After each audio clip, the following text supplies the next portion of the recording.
Kia ora and welcome to the third session of our short course looking at assessment capability. In session 1, you were asked to find clarity around your beliefs and approach to being assessment capable and effective assessment for learning, and to set a goal in this area. In session 2, we discussed some effective pedagogies that may need to be included in your beliefs on assessment capability, how you are being culturally safe when undertaking assessment, and the methods you have in place or need to have in place so that your approach is being executed school-wide and done proficiently by all.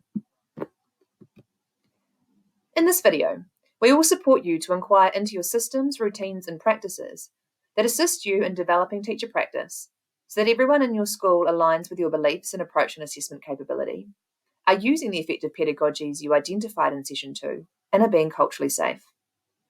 We also encourage you to look at the goals you have set in your school action plans to review the systems, routines, and practices that will help you achieve this.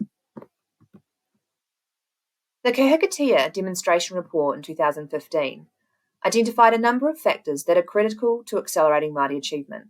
These include ensuring effective teaching and developing culturally responsive pedagogy, building school-based expertise through effective professional development, transformative educational leadership, institutionalising deep change, and collaborative research and development cycles driving accelerated achievement.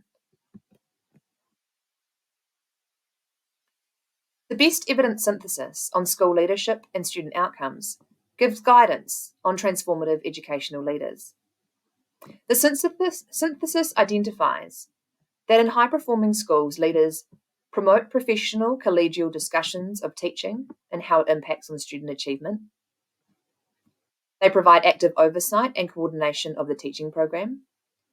They observe in classrooms and provide feedback and coaching for teachers.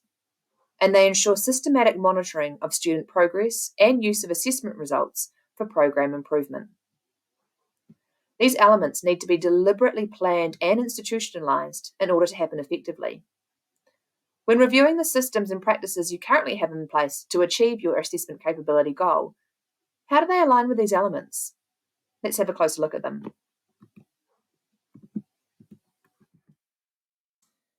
Professional collegial discussions. Teachers need opportunities to be part of professional learning communities and process their new learning with others. It is critical that PLCs are focused on the relationship between teaching practice and student outcomes. Leaders may need to challenge or change cultures so that professional dialogue is focused on the relationship between what is taught and the outcomes for students. These collegial discussions also enable the collaborative research and development identified in the Kahikatea Demonstration Report to drive accelerated improvement. Think about the institutions you currently have in place that enable teachers to learn with each other. What protocols do you have in place to ensure they are focused on the impact of teaching on student outcomes? Research identifies that teachers need quality feedback and coaching conversations on their practice.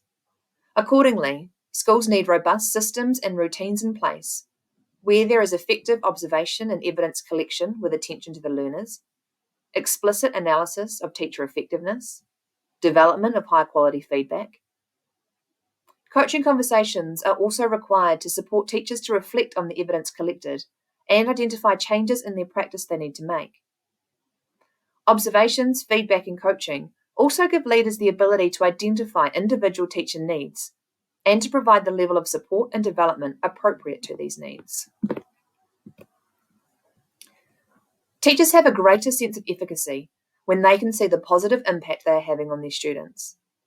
When monitoring student progress, teachers need a combination of the following data to best understand their impact: student performance, i.e. student achievement data; student voice, providing evidence of how the students experience and understand the learning; and teacher practice, evidence of what they are doing and saying in the classroom.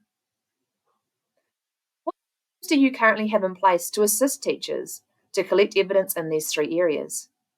What support do teachers have to use this evidence to reflect on the impact of their teaching and identify changes that need to occur?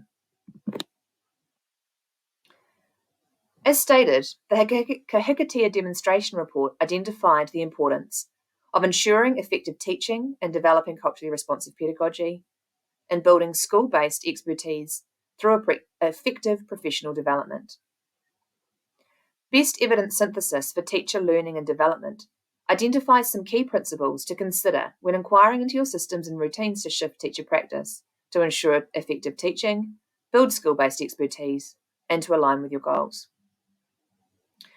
Professional learning needs to be based on evidence-based principles of teaching effectiveness. Teachers need to develop a strong theoretical framework that provides them with a basis for making changes to their practice in response to student needs. Professional learning needs to be context-specific and assist teachers in translating the principles of effective teaching into their local context. Teachers need to develop the skills to identify the pedagogical content knowledge and skills they need in order to assist their students to achieve the valued outcomes. They need the self-regulatory skills to monitor and reflect on the effectiveness of the changes they make in their practice. Teachers need multiple opportunities to learn new information and understand its implications for practice and opportunities to revisit concepts. The opportunity to learn must occur in an environment of trust and challenge. Change takes risk, and before they take the risks, teachers need to know that their efforts will be supported and not belittled. Teachers are most likely to become engaged in professional learning when there are specific issues identified and then a vision for how they might be solved. There needs to be worthwhile learning activities with opportunities to negotiate the meaning of new and existing theories and explore their different impacts on students. The learning needs to be responsive to whether or not the new ideas are consistent with the assumptions that currently underpin teachers' practice. If they are different, the PD needs to engage with the existing theories, rather than just ignore them, and provide opportunities to see how the new ideas have a positive impact on student outcomes. External experts may be needed to challenge assumptions and to present teachers with new possibilities. When looking at your professional learning system, can you recognise the key success factors of professional collegial discussions, observing and providing feedback, monitoring of student progress, and effectively supporting teacher practice?